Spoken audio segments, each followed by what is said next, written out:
Salvador Briggman here. Welcome back to the Life of Freedom YouTube channel. And today I want to get into how do you improve your podcasting voice. If you want to have a voice that sounds good on a podcast and maybe you feel like you sound not super confident or a little bit meek, how do you actually improve your voice over time? How do you sound better? How do you have a vocal transformation? I want to share that with you and I hope you take out a lot of valuable content out of today's video.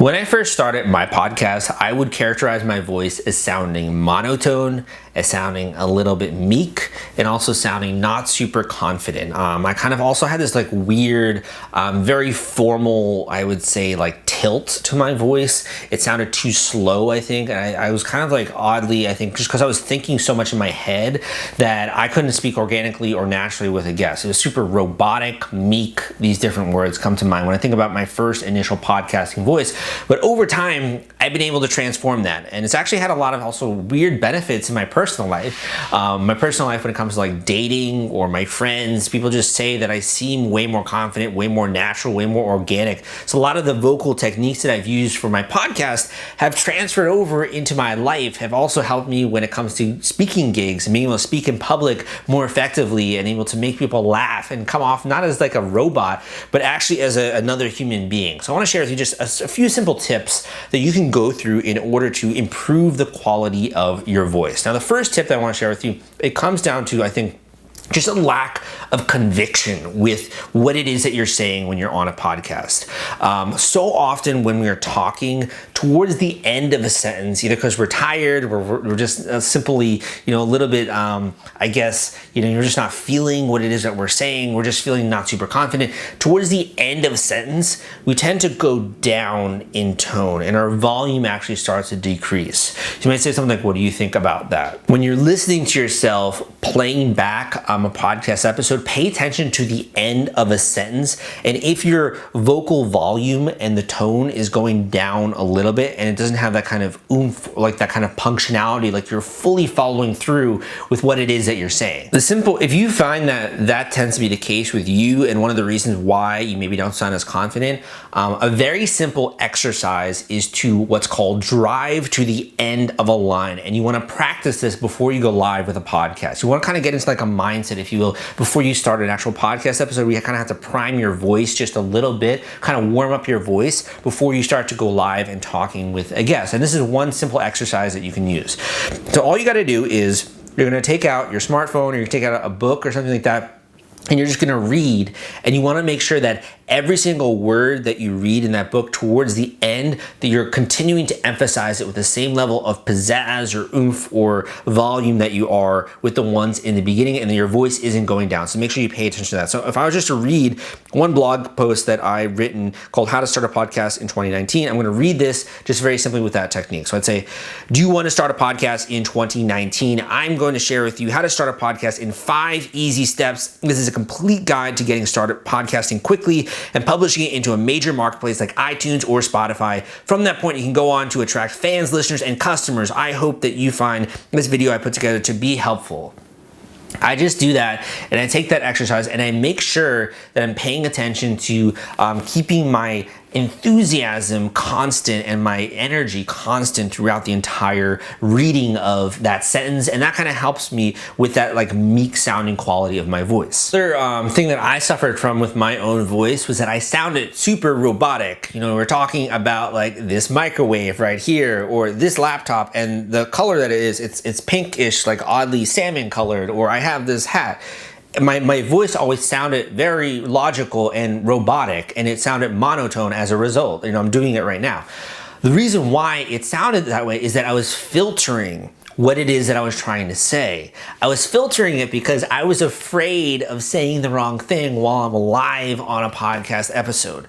So what I found to be an easy way to sort of get over that sort of self-filtering or that sort of self-analysis, and so that you're not in your head anymore, is to just literally talk continuously and to not allow yourself to stop. And this is going to be an exercise that you engage in before you actually start your podcast with a potential guest. So a way that might look is you're basically going to be talking for, you can set a span, let's just say a minute or 2 minutes, and anytime that you feel like you don't have anything more to say, you're going to take the last word that you uttered, or the last 2 words, whatever it is, and try to think of something that associates to that. So I'm just talking right now, talking about this black camera that I have right in front of me, the black camera making me think of this couch. Look how soft and comfy this couch is, but it's actually a lot shorter than it was. I actually wished I got a larger couch. We had this massive couch that it would never fit in this room, and I looked like I was like, I don't know, a gerbil, like living in this tiny little apartment. It makes me think of Vanilla Ham, which is actually a YouTube channel that I love, of this really cute gerbil who's fed like little tiny like food and stuff like that, like a little cake or a little carrot. It's this whole YouTube channel. This guy has like 800,000 subscribers. It's insane. I would love to get my channel to 800,000 subscribers. I can't imagine just the level of life that I would live if I had that access to so many people. So that's all I do. That example of what I just did, of riffing off what I said previously, and it doesn't even matter. You don't have to filter yourself like Vanilla Ham. It doesn't even matter like what I'm talking about there. But by doing that, you have way more confidence over yourself, and you start to talk more animately, and you get yourself into a talking kind of a mindset. Like it's okay to talk not filtered, to not always be saying the exact right thing. And even then you can see, as I was talking about this YouTuber, which I think is kind of cute, the YouTube channel that they have, I started to get more animated and more emotional about the subject, and a bit less logical in my mind. So you do have to be logical, obviously, on a show and on a podcast, and staying to a format of asking questions, but also you can go off on these little side tangents, and it can be a little bit more emotional and evocative and interesting, and that's a way you can get your voice out of this monotone, robotic sort of fashion that you might find yourself in. Another vocal tip that I have for you, if you do sound quiet and a little bit meek, is to pay attention to your body and how it's presenting itself, because your body is basically the instrument where your breath and your voice come from. So you want to think of it as like if you had a crumpled up violin, it'd be hard to have a good sound come out of that violin, or like a trumpet that oddly was like, I don't know, bent or something like that. Obviously the sound is going to be a little bit weird, and it's not going to sound super good. So if your body is the instrument, then you have to make sure that you are thinking about it in the same way. So to give you a tangible example, if you're talking here on a podcast and your shoulders are slumped over, and you're kind of looking down and meek, and your chin is down, and you're basically engaging in the body language of someone who's very shy, naturally it's going to be hard to have a very convicting, a voice with a lot of conviction in it if you're in that kind of a body language state, or if you're slouched over and you're not really able to project your voice. And that's why singing, a lot of singers also, they pay attention to their actual body posture. So what you'd want to do is, number one, make sure that you roll back your shoulders. Number two, make sure your chest is out a little bit. You're standing up tall. If you can even play with your facial expressions, that you're smiling just a little bit. They've done studies where if you're doing a cold call and you're smiling when you're on the telephone, you actually will come off as more personable and friendly than someone who's frowning, and it just shows in your voice. Just naturally, unconsciously, we do it. So make sure that if you do feel like you're having kind of like a low energy or a monotone kind of voice, that you pay attention to your body language, you pay attention to your facial expressions, because that might be communicating something to the audience subconsciously, or it might just be playing with the level of volume that you can get out of your voice because your body posture sucks. I found it super difficult when I was getting started to kind of like have a more interesting voice. So what's like an interesting voice? I would think an interesting voice is it varies in the volume and the tone and the speed at which you talk, and you emphasize things. Like your tone changes, and when you're talking about something really exciting and animated, the speed of which you're talking changes. I was always talking in a very same tone, same speed, same volume kind of thing, because I was just so afraid and I didn't really know what to do. A good exercise to kind of get out of that before you go live with a podcast is to, and I know a lot of people out there like myself, I've never sung in like public. I've never done any kind of like vocal, like choir or something like that. But what I'll do is I'll sing in order to get my voice just warmed up a little bit. And that can be, singing can just be even what I was talking about earlier. So like, I might say, if I'm talking, do you want to start a podcast in 2019? Now, if I'm singing that, I'd be like, do you want to start a podcast in 2019? And I know it doesn't sound super good. Like, I feel even a little bit uncomfortable doing this on camera, but I just play with it, or I play with the tempo. So like a very short kind of tempo would be like, do you want to start a podcast in 2019? You might have more of like a slow one, like, do you want to start a podcast in 2019? And just playing with making the words sound a little bit longer. Or I'll share how to start a podcast in 5 easy steps. Or I'll share how to start a podcast in 5 easy steps. I'll share how to start a podcast in 5 easy steps.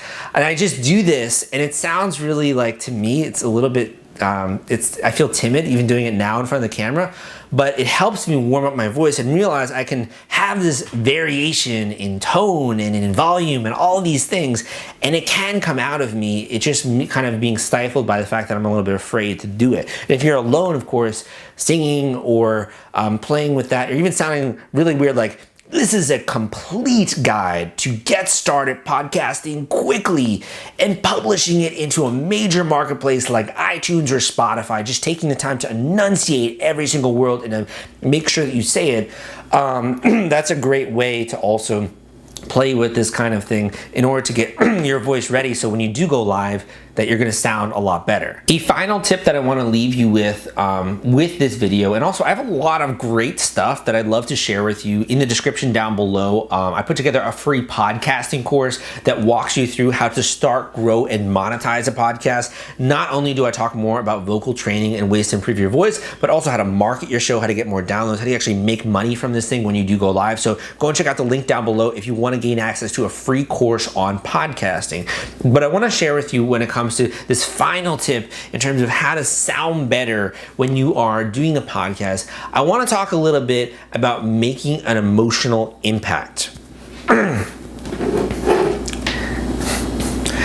Now, if you have like an educational show or an educational podcast like mine, you might not really care about like making an emotional impact. Maybe you're just kind of caring about delivering good education to the person. But at the same time, there's always going to be some kind of call to action. That could be to subscribe to your show. That could be to check out a product. That could be doing anything. You're probably at some point going to have to sell something when you are doing the podcast. And all too often, what I found myself to be the case was I was always trying to rush. I was always trying to talk really quickly, really animatedly, because I wanted to get through this and make sure that we talk about all these different things. And I was talking super quickly like I am now. I just wanted to make sure we get through the episode so we can get to all the content. And that way you can go back to doing whatever it was, because I know you're spending a little bit of time here with me and I'm anxious because you might leave. You don't want to listen to me.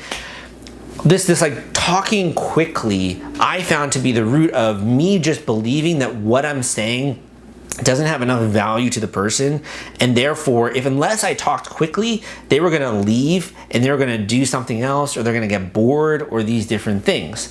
So it's important sometimes, I think, to talk quickly if you're trying to get people excited or animated or kind of vibe off of that energy, or just kind of going through just some boilerplate kind of information or something. That is okay to talk quickly. But if you're trying to get people to listen to you, it's hard to talk or to listen to someone who's talking very quickly and animatedly on a podcast. Like, you only get like certain things that they're saying.